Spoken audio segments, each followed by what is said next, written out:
Bonsoir tout le monde, j'espère que vous allez bien.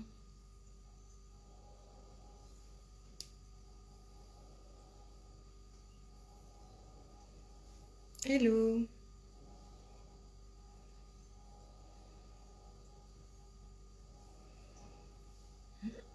bonsoir, j'espère que vous allez bien. Ce soir, on va faire un live pour parler de tout ce qui se passe en ce moment, de comment transmuter la colère, comment arriver à dépasser la frustration.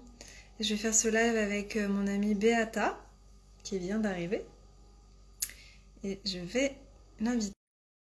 Ça va être un live très riche et intéressant, je pense.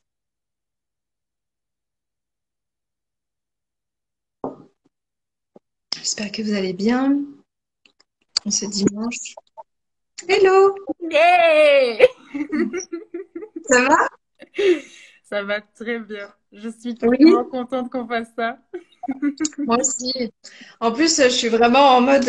Alors déjà, dis-toi, j'avais oublié. Donc heureusement que tu as fait une story parce que normalement, je note tout et celui-là, je l'avais pas noté. Mais Et je me c'est suis dit, le merde, meilleur!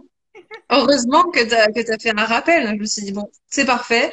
Donc je suis en mode pouilleuse. Voilà, j'ai les cheveux T'inquiète, sales. je suis comme ça, moi je suis là, genre, ah la douche, la douche. Tout va bien. On est en mode nature, c'est parfait. Je Et travaille le côté witch en ce moment, donc c'est nickel. oui, et Aurore, est-ce qu'on a fait exprès de le faire sur la nouvelle lune Scorpion ou pas? Est-ce que c'était Non, voulu? on n'a même pas fait On exprès. n'a pas fait On n'a même pas fait exprès. exprès. C'est génial. C'est bon Ouais. moment, bonne énergie. Il y a le documentaire qui est sorti, il y a plein de questions, il y a plein de choses. En plus, on Je n'en a vais pas noter, encore parlé. je vais noter la thématique du live en espérant que je peux l'épingler. Donc, hop. Bon, j'ai mis transmuter la colère, mais je pense qu'on va parler de plein de trucs, hein. Oui. Donc, voilà. Épinglé. Yalla, yalla, Bon, yalla. comment tu vas, toi, déjà? Toi, t'es en Ariège, c'est ça? Je suis dans les Hautes-Pyrénées, donc c'est juste au-dessus de l'Ariège. C'est enfin en dessous, du coup, dans les Pyrénées. C'est génial d'être ici et je pense que ça me permet d'avoir le mind space, tu vois, l'espace mental. Parce que dans la ville, je sentais 3000 émotions justement de colère. J'étais en plein dans mon marasme de colère. Là, c'est bon, j'ai un peu repris du recul. Ça me permet de digérer, de pouvoir en parler. Mais ça va très, très bien. Et toi? Bah écoute, moi ça va aussi. J'ai passé de toute façon, je crois, il y a à peu près 3 semaines, un mois, tu sais, quand on s'était contacté, où moi j'ai eu ma phase de deuil, de colère, de désespoir. Bon, ça a été très rapide, hein, ça a duré une soirée. Et puis le lendemain, j'étais en mode, allez, c'est parti, hop, hop, hop, on active Light la work. guerrière Yes, yes. et on construit le nouveau monde. Et Donc, t'avais fait Pawa? Ah, de toutes les façons, t'avais déjà lancé Pawa. oui, oui, oui. Ouais. Mais en fait, ce qui est génial, c'est que Anne-Claire, ça fait déjà depuis l'année dernière qu'elle est sur le truc, qu'elle s'est renseignée un peu en souterrain, qu'elle m'avait un peu glissé comme ça des petites sources à droite à gauche.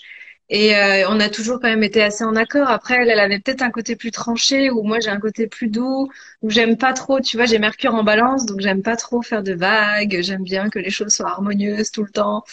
Et donc, ouais, il y avait une forme de déni, je pense, aussi. Ouais. Et, Et puis aussi, et c'est hyper intéressant, je trouve que toi et moi, on en parle de la colère parce que quand tu es dans un chemin spirituel, il y a toujours cette légère injonction à la non-action, légère injonction à prendre le temps de vraiment ressentir, savoir d'où ça vient. Et ça peut être très, très étrange quand tu as justement tout cet élan viscéral de sensations. Moi, ça a été le plus difficile pour moi de me dire, en accord avec mon chemin spirituel, quelle est la voie du milieu avec ma colère et du coup, je suis contente qu'on en parle toutes les deux. ouais, et puis d'identifier aussi, je pense que ce qui est peut-être difficile pour la plupart des gens, euh, c'est que dans la colère, en fait, on peut mettre plein de trucs, tu vois. Moi, je sais que j'ai eu beaucoup la frustration de pas avoir ce que j'aurais dû avoir, un sentiment d'injustice où je me disais putain, mais c'est pas possible, tous ces gens qui vont souffrir de ce qui est en train d'arriver. Yep. La colère, forcément, qu'on brime ma liberté parce que bah on met des restrictions et machin et machin. Donc il y a une espèce de mélange comme ça. Il y a eu une tristesse aussi de devoir laisser partir. Euh, bah, l'illusion d'un monde que j'avais rêvé. Enfin, tu vois, t'as un espèce de mélange d'émotions comme ça et c'est pas toujours facile à arriver à identifier exactement ce qu'il y a à l'intérieur, quoi. J'aime tellement. Ça te dit est-ce qu'on le dit? Est-ce qu'on prend le temps de dire, par exemple, quelle est la sensation de colère actuelle et d'où ça vient? Est-ce qu'on fait ça? Ouais, ouais, ouais, ouais. J'aime bien là comme tu l'as fait et moi je pense que je me suis même pas posé la question encore, donc c'est du Ouais. complet. Mais en t'écoutant le dire, je me dis, moi je pense que c'est là où colère et rage sont. Ça va être intéressant qu'on voit quelle est la différence entre les deux. J'ai un mix entre colère et rage, de voir l'illusion, à quel point elle prend de la place et à quel point c'est flagrant et à quel point c'est étouffé pour que on puisse même pas suivre nos instincts naturels de bah on veut pas ça. Et à quel point c'est étouffé et cette sensation de blocage de liberté, moi, m'amène cette rage. C'est vraiment un élan de quelque chose qui veut sortir, qui veut non pas ça. Et, euh, et je suis comme toi, je pense que là où ça me fait halluciner, c'est j'ai beaucoup de colère sur le côté. Mais si leurs intentions étaient réellement bonnes, il y aurait tellement d'autres choses qui seraient faites, qui ne sont tellement évidemment pas faites. Et cette espèce mais c'est évident, tu vois, ce paradoxe entre, il y a tellement de choses évidentes qui sont sous couvert avec beaucoup de vernis, beaucoup de propos pour enjoliver, surtout pas parler du vrai sujet. Cette espèce de manipulation, moi, me rend assez dingo. Mm. Voilà. Donc moi, ça, c'est ça un peu les choses en ce moment qui.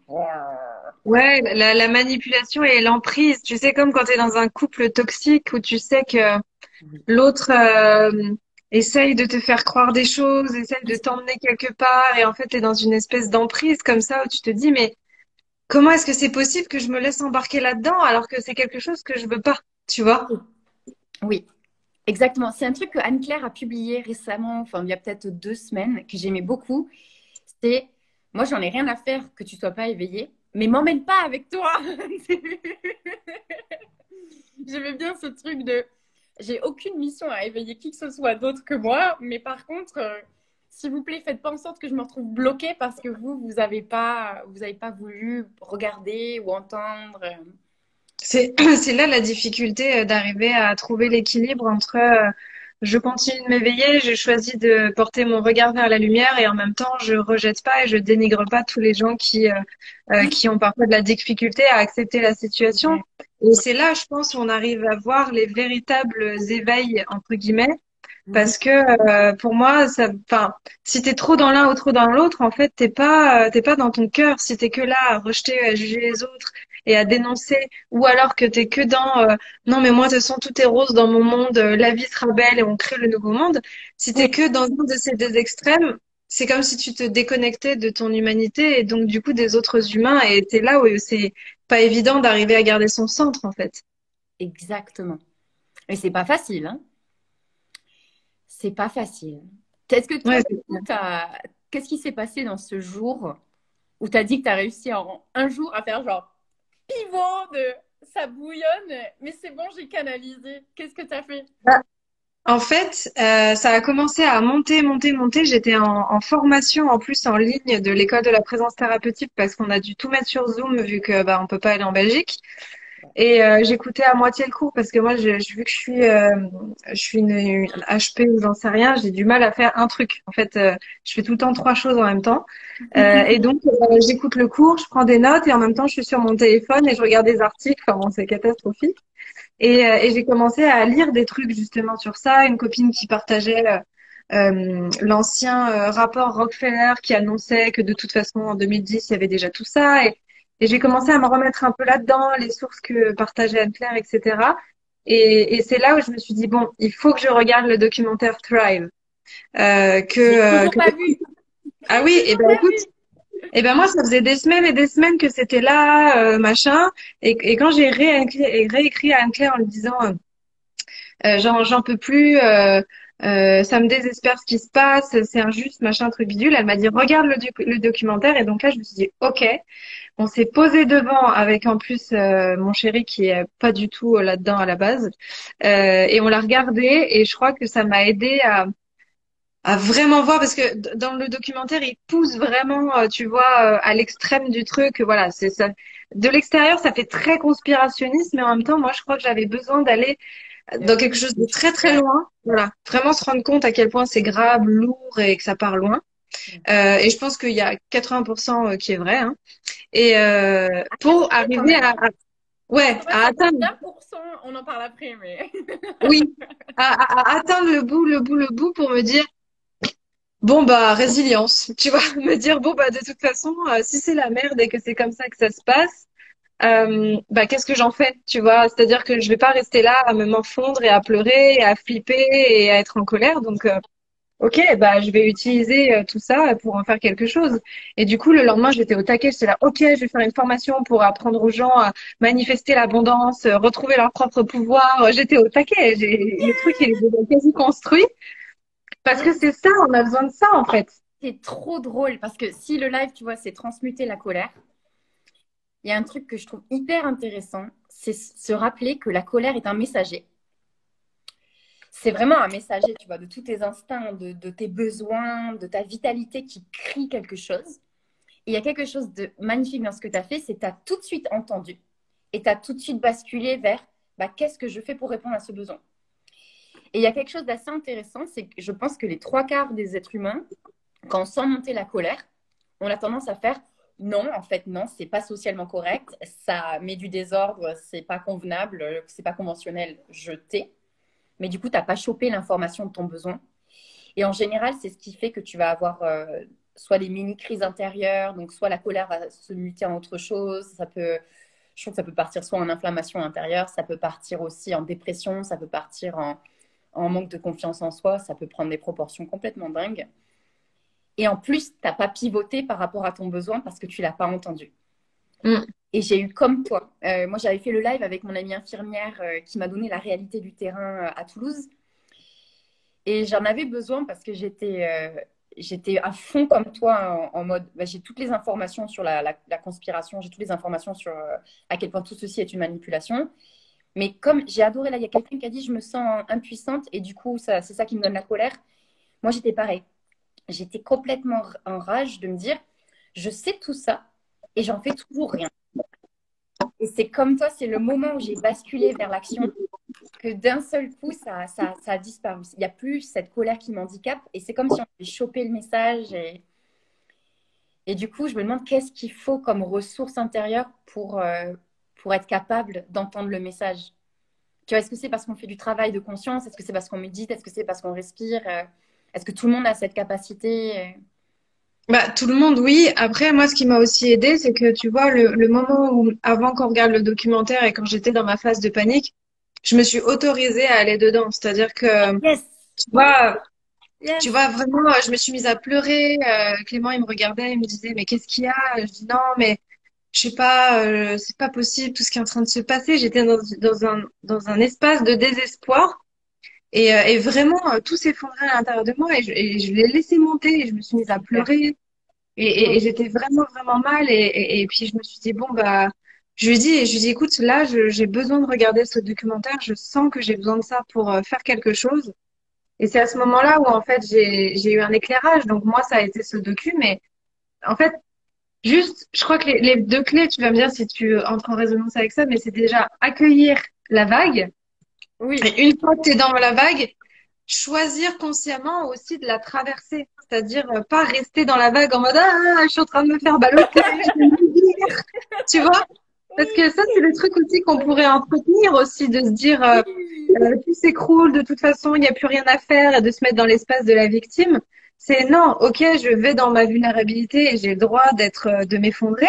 Mais Mhm. par contre, c'est à moi de me redresser derrière et de choisir ce que je fais de ça en conscience, quoi. Le Je peux choix. pas Yes. rester au milieu des débris et attendre qu'on vienne me sauver, tu vois. Ça fonctionnera pas. J'adore, je suis tellement d'accord. Par contre, je prends des notes parce que voilà, j'en reparlerai. Ouais, j'étais en train de me dire, qu'est-ce qu'elle fait? Je joue, je remplis mes mots croisés. Non, mais toi J'adore. qui as plein d'outils, parce que toi, t'es bonne aux outils de transmutation. Moi, je sais que je le fais plus par, attends, j'ai quelqu'un qui m'appelle.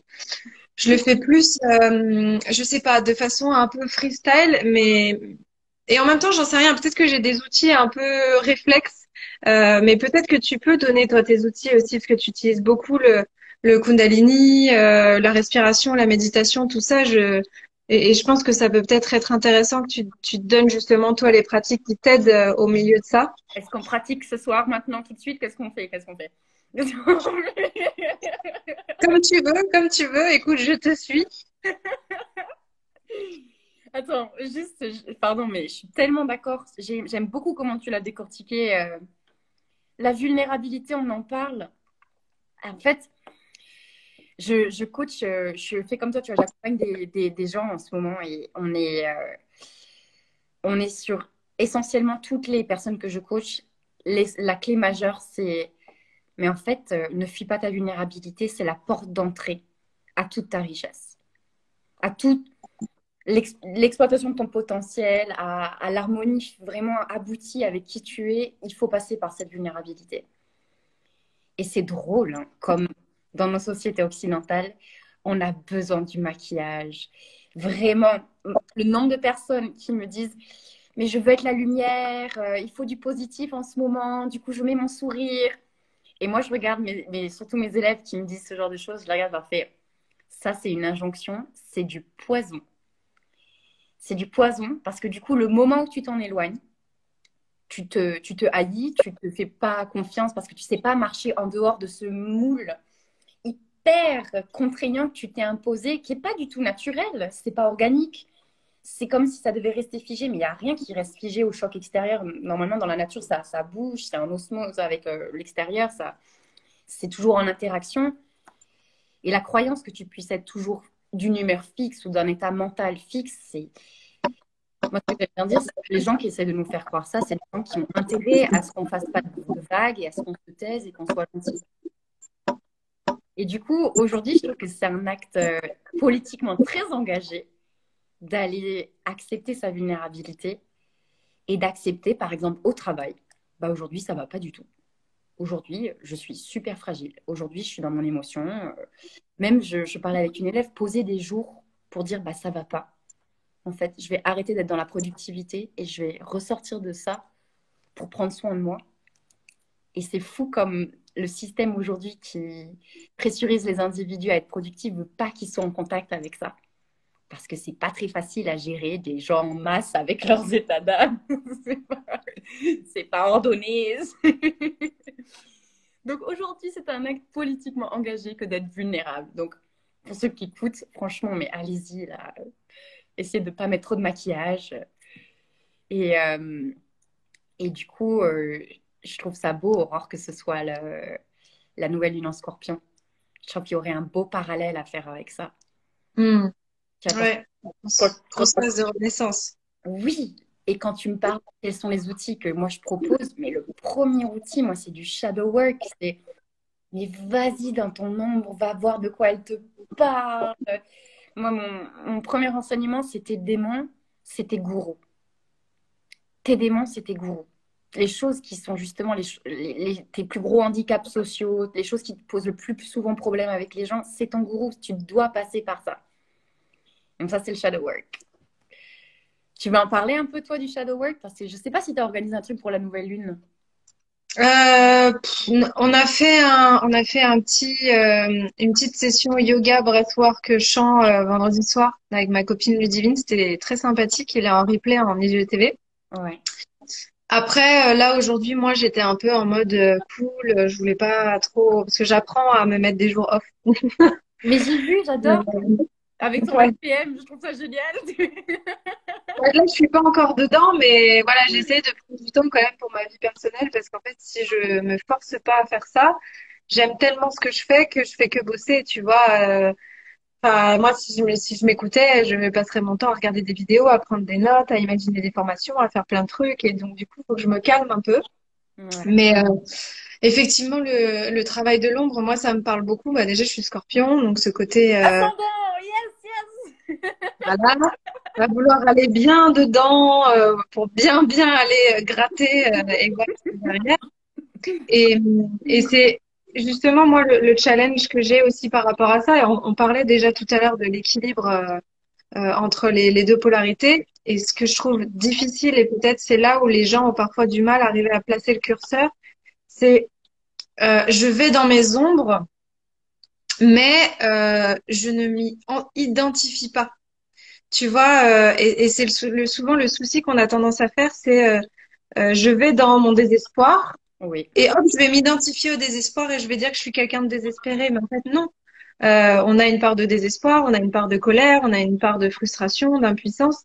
C'est ouais, juste aller rencontrer en fait cette part-là ouais, pour pouvoir lui demander, bon bah, c'est quoi sa peur, c'est quoi sa crainte, parce que derrière, par exemple, derrière l'impuissance, bon bah, il y a la peur peut-être du manque financier, peut-être la peur de pas arriver à créer son espace, sa sécurité intérieure, tout ça. Donc c'est rencontrer cette question-là, et une fois qu'on a dialogué avec cette part-là, bon, c'est un dialogue symbolique hein, où on peut vraiment le faire, mais c'est de se dire, OK, je t'ai vu. ouais, Maintenant, je vais remonter à la surface pour aller faire quelque chose de cet enseignement. Et c'est pas bon bah maintenant que j'ai pris contact avec le désespoir, je vais rester avec lui et je vais me complaire dedans.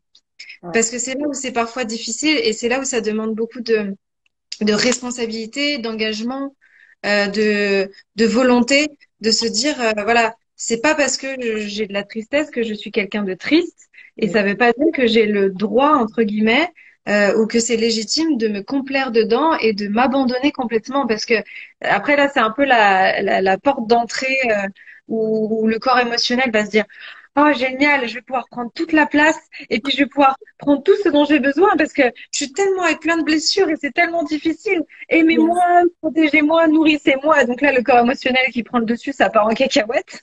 Et donc, c'est important de faire non, non, non, non, reste tranquille, reste tranquille. C'est pas parce qu'on est allé rencontrer le désespoir que tu vas te mettre à faire la lambada et à prendre le contrôle.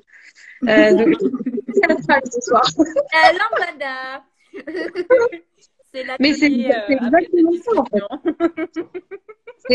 C'est exactement ça, en fait. C'est de pas, voilà, pas rester dans ce truc-là où, et je pense que c'est peut-être ce shift-là qui est pas évident à faire parfois, tu vois. Alors justement, comme tu me parlais des outils que moi j'utilise et notamment le Kundalini, j'ai pris une note là pour dire que franchement, moi j'ai eu une grande phase de dépression où je me sentais exactement comme ce que tu viens de dire. J'étais allée regarder de quoi ça parlait. Et c'est intéressant parce que je pense que ma dépression a commencé à être très très très flagrante. Moi, c'était essentiellement de la colère refoulée. Essentiellement de la colère refoulée vis-à-vis de problématiques familiales, mais aussi j'ai agi enfin, j'ai beaucoup travaillé dans l'humanitaire et j'avais une colère contre le système parce que je luttais contre le fait que des peuples en Indonésie soient expulsés de leurs terres. Et en gros, en travaillant sur ce sujet-là, obligatoirement, je travaille contre tout le système de nos sociétés occidentales parce que bah, tant qu'on continue à consommer du dentifrice et qu'on ne se fait pas attention à d'où ça vient et comment c'est fabriqué, bah, ces peuples-là, elles continuent à souffrir la problématique. Et du coup, cette colère que je ne pouvais pas exprimer, parce que tu veux que je l'exprime contre qui? Enfin, à un moment donné, à part travailler hyper dur, il n'y a rien d'autre à faire. Et c'est ça qui a commencé à venir me ronger, mais je l'observais, j'en étais super, super consciente.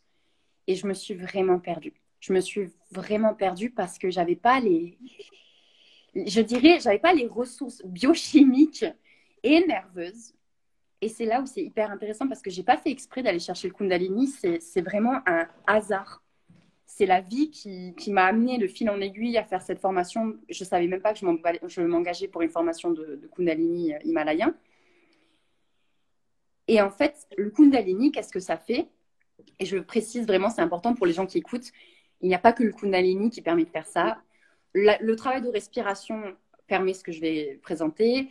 Tout travail sur la maîtrise de notre système nerveux, donc ça peut être ne serait-ce que par la méditation, ça peut être par l'activité physique très consciente, tout ce qui va être maîtrise de nos mouvements, de nos états d'âme. Donc il y a plein d'entrées, il n'y a pas que le Kundalini. Mais moi, ce que ça m'a permis de faire, le Kundalini, c'est concrètement, qu'est-ce que ça fait? Ça vient travailler ton système nerveux, ton système chimique, donc comment est-ce que les hormones circulent et comment est-ce qu'elles sont équilibrées. Et ça vient aussi te présenter à des limites mentales, parce que par exemple, je me retrouvais hier à faire une séance avec mon prof. Donc tu fais ça pendant 10 minutes. Donc en plus, tu dois prononcer un mantra en même temps, donc tu fais 10 minutes de ça. Donc au début, tu es dans ta motivation, tu es fort, tu vois, tu es super déterminé. Et à un moment donné, en fait, c'est intéressant parce que c'est mentalement, ton mental flanche. Et tu commences à avoir des traces de désespoir. C'est hyper intéressant. Moi, je m'observais, je suis là, waouh! Le premier message cérébral de là, faut arrêter, c'est trop intense physiquement, c'était un mini désespoir, un petit goût, tu sais, de. Après que j'avais envie de pleurer, je sais pas pourquoi, je fais, ok, je sais pas pourquoi ça fait ça. Et l'étape d'après, c'est tu es capable d'observer ça et tu restes dans l'endurance. Et tu arrives à un état où, en fait, c'est un peu comme quand tu cours, tu as ce second souffle où tu as accès à de nouvelles ressources énergétiques en toi parce que tu as gardé ton cap. Et tu continues. Et progressivement, en fait, tu vas tellement sentir que tu as été capable de dépasser ta sensation physique, tu as été capable de dépasser ta sensation mentale. Tu muscles petit à petit cette capacité à prendre du recul par rapport à tes états d'âme. Donc déjà, dans ce premier exercice, dans n'importe quel exercice intense de Kundalini, tu as cette capacité mentale à te voir passer par différentes ondulations et voir qu'il n'y a pas de fatalité, que tu peux vraiment facilement dépasser, que tu as des nouvelles ressources, que tu as accès énergétiquement à des nouvelles ressources. Donc ça, c'est assez mental. Après, physiquement, qu'est-ce qui se passe? C'est que ça vient faire circuler toutes tes hormones parce que tu viens beaucoup travailler des points clés. Donc là, sur les aisselles, il y a plein de glandes. Tu as le fait aussi de taper les côtes, ça vient stimuler aussi la détente de toute ta cage thoracique. Il y a tout un travail aussi de souffle, ce qui fait que ça va masser le diaphragme, qui est un point émotionnel très très fort. Et ainsi de suite. Avec ton souffle, tu vas aussi hyper oxygéner le cerveau, ce qui fait que tu vas avoir accès à de nouvelles perceptions, ça crée des nouvelles synapses dans ton cerveau. Enfin, on va dire que biochimiquement, ça te permet d'équilibrer et d'aller chercher un nouveau rapport physique à toi-même, au-delà de la petite expérience cognitive que tu vas faire de toi-même quand tu ne te fais pas travailler. Ce que j'expliquais à une élève ce matin, c'est il faut se rendre compte quand même aujourd'hui à quel point on est assoupi dans notre système cognitif, c'est-à-dire que on ne marche presque plus parce qu'on utilise une voiture. Oh, des fois, on fait un peu de vélo, mais en plus, on est hyper sédentaire, surtout en ce moment avec le confinement. Donc, on ne bouge plus dans ce corps qui est de la médecine en mouvement. Dès que tu bouges, en fait, tu rééquilibres un état hormonal dans ton corps et on ne bouge plus. On n'a même plus l'habitude de réguler notre température parce qu'on vit dans des intérieurs chauffés, on est complètement coupé des changements météorologiques. On marche même plus sur la terre ferme parce qu'on a tout le temps des chaussures. Donc électromagnétiquement, notre corps, il est complètement déréglé. Donc là, je te prends en plus les trucs les plus bateaux. Je te parle même pas d'alimentation ni de quoi que ce soit. Donc autant vous dire qu'on est hyper assoupi. Et ce qui fait que c'est normal qu'on soit déconnecté des messages clés de nos émotions, des messages clés de tout ce que notre machine incroyable peut nous envoyer. On est complètement déconnecté. Et donc le Kundalini permet juste de réveiller. C'est comme une bonne douche glacée. C'est vraiment ce truc de réveil. Oui, t'as vu. D'ailleurs, je voudrais te demander où tu en es, Aura. Nulle part, nulle part. Je passe. Tout est rien. Je fais confiance que tu as d'autres tours dans ton sac. Oui, tout à fait. Mais voilà, autant voilà, pardon, je parle très longtemps, mais c'est juste pour dire, on est très, très, très déconnecté. Et le Kundalini est une porte d'entrée pour vraiment nous réveiller. Et ça va, souvent pour les élèves, ça va présenter des séances assez intenses parce qu'on n'a tellement plus l'habitude d'être connecté à nos sensations et à des choses fortes en nous que la majorité des gens, à la sortie d'un cours de Kundalini, ils ont pleuré ou alors ils ont eu un cri qui est sorti. Et ça, c'est très déstabilisant pour eux. Mais ce qu'il faut se dire, c'est Hey, you're just alive. Tu es vivant. C'est magnifique d'avoir des sensations, d'avoir cet état de réaction à ce qui se passe. C'est ce qu'on devrait sentir tout le temps, sauf qu'on se le permet tellement pas. C'est surtout qu'on fuit l'inconfort. On fuit l'inconfort, on fuit l'effort, on fuit. On nous a tellement, comme tu dis, on s'est verrouillé en fait dans plein de systèmes. Voilà, le fait. Moi, la première, hein, j'aime bien quand il fait chaud chez moi. J'aime pas prendre des douches La froides. chaude. Voilà, tout à fait, c'est ça. Et en même temps, on voit à quel point ça nous fait du bien. Moi, je le vois quand je fais de l'ecstatic dance, c'est que je donne tout ce que j'ai jusqu'à finir par terre. C'est là où est vraiment, effectivement, tu te sens vivant, quoi. Et ou quand tu t'es dépassé, que tu as fait un effort physique ou que tu as osé, voilà, je sais pas, faire une rando où tu pensais que tu n'y arriverais pas. Et effectivement, ce Kundalini-là, ça a cet effet-là de te rappeler qu'en fait, tu es capable. Oui, Et on a tendance à abandonner avant même oui, de se croire capable. Donc moi, je sais que ça me fait pas mal ça avec le côté physique, moins sur l'accès le côté psychique et émotionnel, dans le sens dans tout mon travail, tout ça, moi j'ose et j'y vais à fond. Mais c'est plus ouais sur le côté physique où moi j'ai toujours eu un peu cette croyance, mais parce que ça remonte à voilà comment on a été élevé, etc. Mais à me dire toujours un peu que c'est perdu d'avance et donc du coup j'y vais pas quoi. Mais quand on y va, bah qu'est-ce que ça fait du bien, c'est effectivement. trop beau que tu dis ça parce que c'est pas pourquoi depuis ce matin, j'ai quand j'ai fini ma formation, mon premier niveau de Kundalini, ils nous ont fait piocher des cartes avec des petites citations dessus. Et moi, j'avais pioché la carte quand tu abandonnes, tu restes la même. Mm. Et ça m'avait fait un peu genre, oh bah super, une formation de yoga, et puis c'est ça que je pioche. Moi, je fais vachement d'efforts, j'abandonne jamais, je suis ici, je me suis présentée jusqu'au bout. Mais alors, le cadeau qu'elle m'a fait, cette carte. Parce que c'est facile de ne pas abandonner quand tu es dans le mojo d'une équipe, dans un truc genre, ah ça y est, tu sors soit il y a beaucoup de gens après, par exemple, des retraites de yoga ou des trucs qui sont genre pompés à fond. Mais ce qui est intéressant, c'est dans le long run, dans le long terme, qu'est-ce que tu vas faire de cette petite voix saboteuse, l'auto-saboteur suprême qui fait par exemple que tu vas pas te lever tôt pour faire ta sadhana ou ta pratique matinale. Tu sais qu'elle te fait du bien cette pratique matinale, mais à un moment donné, tu rentres dans ce schéma un peu de bah non, en fait, je suis confortable. Exactement ce que tu as dit, ce confort. Et cette phrase, quand tu abandonnes, tu restes la même. Elle est assez impressionnante parce que ça voudrait dire que du coup, rester la même, c'est pas bon. Et en même temps, tu es là, bah, les trois quarts du temps, quand on reste exactement la même, il n'y a pas cette évolution naturelle qui est adaptée à l'environnement, aux situations changeantes, à notre simple évolution, comme toute chose autour de nous, du vivant qui évolue. Et du coup, c'est bien de se dire, on écoute, même cette colère, elle est facteur d'évolution, elle nous permet de, ok, il y a un truc qui n'est pas à sa place là. Et c'est sain de sentir ça.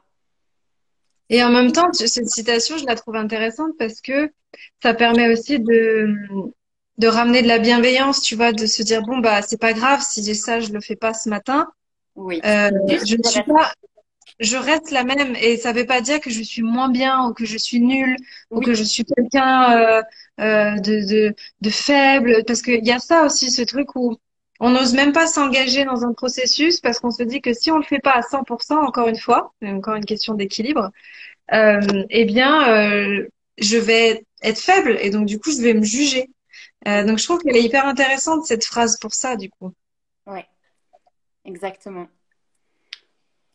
Je vois que là, il y a des gens qui veulent partir sur le geste que j'ai proposé. Je me dis, attendez, non, c'était juste à titre d'illustration pour pas faire n'importe quoi. Ça te plairait qu'on fasse une mini pratique pour éventuellement quelque chose qui permet de gérer la colère? Bah, tu peux montrer, ouais, ouais, il y a pas de Ouais. problème, ouais. Est-ce que tu vas le faire, Aurore? Est-ce que je peux faire des trucs super bizarres et tu vas le faire? Bah écoute, je peux te suivre. Après, j'ai mon libre arbitre. Je peux toujours Alors, fuir il si faut aller besoin. chercher des œufs déjà. Il faut... Par contre, ça m'embête parce que j'ai deux numéros qui m'appellent non-stop depuis tout à l'heure, Ah genre merde! hyper bizarre. Donc du coup, je suis un peu perturbée, mais pas de souci. Euh, toi, tu utilises les chakras, Aurore. Oui, oui, oui. Ouais. Du coup, on peut peut-être parler du point où s'exprime essentiellement la colère. On peut parler de Manipura un peu? Oui, oui, vas-y. Parce que je sais pas à quel point, là, toutes les personnes qui nous écoutent, vous êtes familières avec ça, mais dans le corps, vous avez, là, si vous venez tâter votre diaphragme, vous avez à peu près à l'espace où commencent à se séparer les côtes. Vous avez donc cette grande, j'aime bien appeler ça une méduse intérieure, cette cloche, ce dôme qui vient séparer le système respiratoire et le système digestif. Et quand on vient activer ce diaphragme en le rentrant vigoureusement contre la colonne, on éveille et on fait circuler l'énergie dans notre centre de pouvoir, qui est étrangement, ce centre de pouvoir est aussi le centre dans lequel se manifeste la colère quand le pouvoir n'est pas manifesté. C'est ça qui est magique avec cette logique énergétique, c'est exactement ce qu'on a dit en début de live. Pourquoi tu ressens de la colère durablement? Pourquoi cette colère, elle commence à te ronger? C'est en général quand tu n'as pas manifesté ton pouvoir. Quand tu n'as pas Mm. utilisé ça comme force. Parce que normalement, si tu arrives à canaliser cette énergie en action, le message est reçu, le pouvoir a été utilisé, l'action a été faite, basta. En général, ça passe sur d'autres énergies. Ce sera peut-être la peur, ça sera peut-être d'autres choses comme l'envie, j'en sais rien, mais ça restera plus à cet état viscéral de colère. Donc, ça fait sens par rapport aux personnes qui laissaient des commentaires en disant je sens de la colère quand je me sens impuissante. C'est la base. Donc, moi, je vous propose qu'on vienne travailler ce magnifique espace. Est-ce que ça vous dit déjà de venir tâtonner là avec le bout de vos doigts, de venir regarder? Alors, je suis désolée, moi, je me suis installée n'importe comment pour ce live. Je sais que c'est rigolo parce que moi, j'ai tout le temps le diaphragme coincé, hein, tout le temps, tout le Ah temps, tout ouais? le temps. Ah ouais, ouais, moi, c'est terrible. En fait, moi, je nourris pas énormément de colère, je pense. Enfin, c'est pas trop l'émotion, moi, qui est majoritaire chez moi. Mais par contre, je pense que c'est parce que je la contrôle vachement ou tu vois, je l'affiche dans d'autres espaces, enfin, ou alors je l'utilise, mais sur certains plans, mais je la mets pas toujours à mon service. Enfin, moi, il y a un truc un peu dans ce goût-là. Et du coup, moi, j'ai mon diaphragme qui est très, très, très souvent verrouillé. À chaque fois, quand je commence mon cours de chant, il faut que je fasse Oh, waouh! 15-20 minutes pour détendre le truc parce que sinon, c'est catastrophique, hein. C'est beau. Bah, du coup, je trouve que c'est une belle preuve vivante de. C'est super vivant déjà cet espace. C'est super vivant. Et c'est joli aussi de se rappeler que c'est pas parce que tu n'exprimes pas de la colère et que tu la ressens pas aussi au premier plan qu'il n'y a pas quelque chose. Mm, mm. Exactement. Mm. Parce que ça peut être aussi quelque chose que tu balances tout de suite dans le subconscient, ça peut être quelque chose qui vient créer juste des douleurs physiques. Ça, c'est quelque chose pour les gens qui écoutent, surtout si vous avez appris petit à être sage, à être gentil, vous allez avoir cette tendance à même pas arriver à vous-même conscientiser je suis en colère. Et Mm. je pense pardon hein, pour les hommes, je sais qu'en plus aujourd'hui la donne est en train de changer, mais il y a tellement de jeunes filles qui ont entendu ce truc de non mais toi, dès que tu manifestes un peu ton opinion, dès que tu manifestes le fait que tu n'es pas d'accord, soit tu es une hystérique, soit tu es... Moi, on me disait, moi, quand j'étais petite, on me disait t'es bossy. T'es bossy, bossy, c'est quoi l'équivalent français? Contrôlante. C'est une contrôlante, alors que j'avais 7 ans, juste à dire que j'étais pas d'accord. Et alors moi, j'ai mis du temps à faire la paix avec. Moi, en plus, j'en ai un paquet, hein. Je suis un full Manipura, là.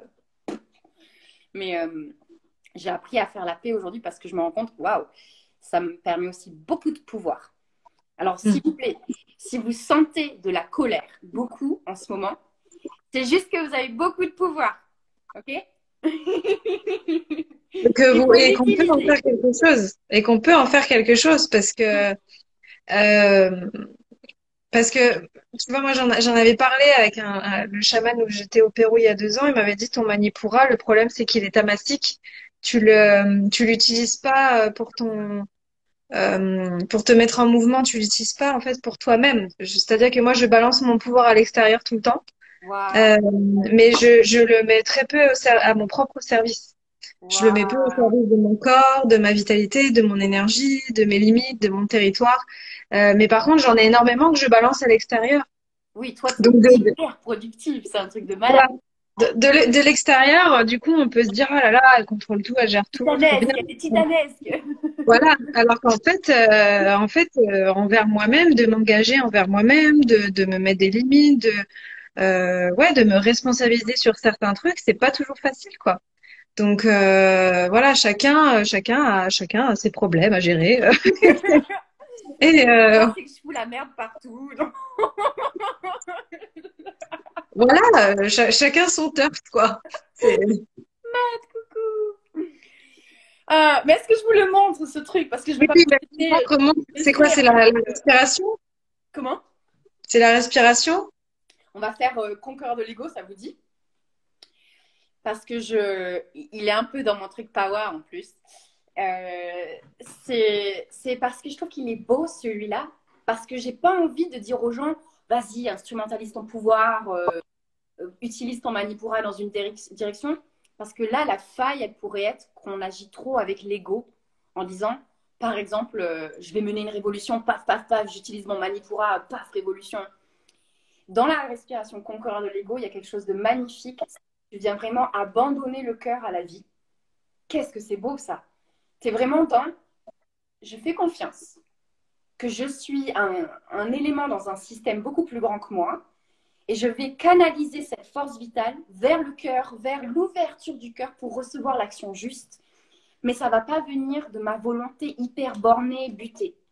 C'est magnifique. Oui, ça vient plus d'une forme de résilience et de confiance aussi. Yes, yes. Hmm. Et je suis hyper contente que tu nous montres ça. Et il y a Laurence qui a mis, lorsque son diaphragme est bloqué, c'est plutôt ses peurs et pas de la colère. Et effectivement, ça me parle bien. Je pense que moi, c'est la peur de perdre mon pouvoir. Et donc, du coup, je contracte tout. C'est hyper lié. C'est hyper lié. Ouais, C'est exactement. ça. Mm, Mm. mm. Alors, on pourrait en parler des heures parce que en, en anatomie, l'avant du corps, donc entre la gorge, le cœur et les organes digestifs, physiquement, c'est ce qui est lié au nerf vague ventral, qui est le premier élément comment dire, à être activé par le cerveau quand il faut engager une réponse urgente pour la survie. Donc, imaginons, si, d'ailleurs, c'est trop drôle, ça se voit hyper au volant. Imagine, quelqu'un est au volant et il y a un truc qui traverse la route. Premier truc qui va s'engager, la personne va vouloir insulter ou crier. C'est pour ça que maintenant, moi, je suis beaucoup à vélo, il y a plein de voitures qui me crient tout le temps dessus. Et maintenant, je leur pardonne quand ils m'insultent parce que je me dis, ah oui, c'est vrai, c'est le système, c'est le premier réflexe du cerveau, c'est il faut que ça sorte avec la voix. Et du coup, il faut vraiment se rappeler de, c'est normal du coup quand on a quelque chose qui nous fait réagir à l'extérieur, qui peut soit aller vers la peur, soit vers la colère, ça va saisir tout l'avant entre la gorge, le cœur et les organes viscéraux. C'est complètement normal. Et ce qu'on découvre dans le livre Le corps n'oublie rien de Bessel van der Kolk, qui est utilisé comme un trépied là, donc je ne peux pas vous le montrer, je suis désolée. Dans ce bouquin, il montre vraiment, une fois que ça n'a pas été activé, si par exemple tu n'as pas pu dire j'ai peur, ou si tu n'as pas pu crier, bah, ça va se verrouiller et ils vont aller chercher, le système nerveux va aller manifester des choses plus dorsales, presque de l'ordre de la fuite ou de l'ordre de l'attaque, tu vas taper. Mais le premier, c'est la gorge. Il est quelle heure, Aurore? Parce qu'en fait, va falloir que je sorte. Non, t'inquiète, il est 45. Trop cool. Il va peut-être falloir que je coupe juste une tête dans 5-6 minutes parce que je dois laisser l'espace pour un cours de ligne juste après qui va avoir lieu ici. Du coup, désolée, hein. Mais voilà, pour que les gens comprennent à quel point c'est normal que ce soit lié aux émotions de peur aussi. En gros, c'est toujours cette logique de tu es en train de réagir. C'est super sain. C'est ton corps qui a assimilé par la vue ou par même l'instinct, l'intuition, qu'il y a quelque chose qui demande une réaction et ton corps est en train d'essayer d'y répondre. Ce qui est trop beau, c'est que si tu n'y réponds pas physiquement par l'expression d'un besoin ou la réponse à ce besoin premier, bah, ton corps va aller trouver des trucs peut-être un petit peu plus puissants, voire qui vont peut-être engager d'autres aspects de ton corps qui vont peut-être être plus tétanisants. Et, et c'est beau de commencer à rentrer en interaction avec soi-même et observer tous ces mécanismes et se dire, on est, on est quand même des phénomènes vivants, quoi. Faut s'observer, il faut apprendre à se connaître et pas diaboliser autant ces sensations. Mm. Exactement. Bon, tu nous montres? Je Ça fait vous trop de montre, teasing. on va pas le faire longtemps, mais Concorde Non, Lego, mais juste tu nous expliques. je m'éloigne. Il suffit d'être assis. Donc moi, je le fais sur ma chaise, mais idéalement, il faudrait faire les fesses dans le sol. Donc sur le sol, c'est mieux pour vraiment avoir cette sensation d'ancrage, colonne bien grandie. Et là, vous allez aller chercher avec les bras un immense V, un grand V qui permet d'avoir la sensation, pas juste qu'on a les bras levés, mais vraiment qu'on tire le cœur. On tire, tire, tire le cœur et autant que possible aussi élever légèrement le regard. Et on va envelopper les pouces sous les doigts comme un beau signe de on remet l'ego qui est représenté par le pouce dans les doigts de la main. On met l'ego sous contrôle. Ok, on place l'ego sous contrôle. On regarde loin devant. Et là, vous allez souffler par le nez. Et l'air vient du fait que vous rentrez le ventre contre la colonne vertébrale, comme si vous étiez un soufflet pour raviver le feu. On presse le ventre contre la colonne vertébrale, c'est ça qui fait chasser l'air.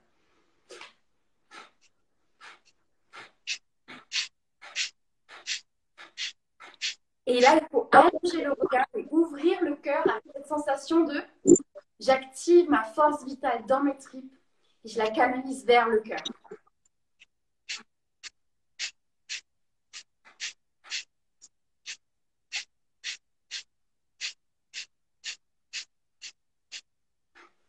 On va juste le faire 30 secondes de plus pour que vous puissiez sentir vraiment qu'est-ce qui se passe quand ce ventre il est activé.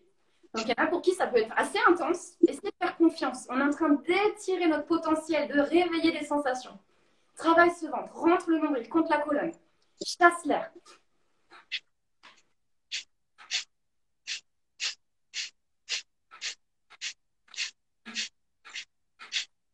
Ok, on va relâcher. Vous pouvez tranquillement poser les mains sur les genoux et là, juste observez qu'est-ce que vous sentez. Respirez tranquillement.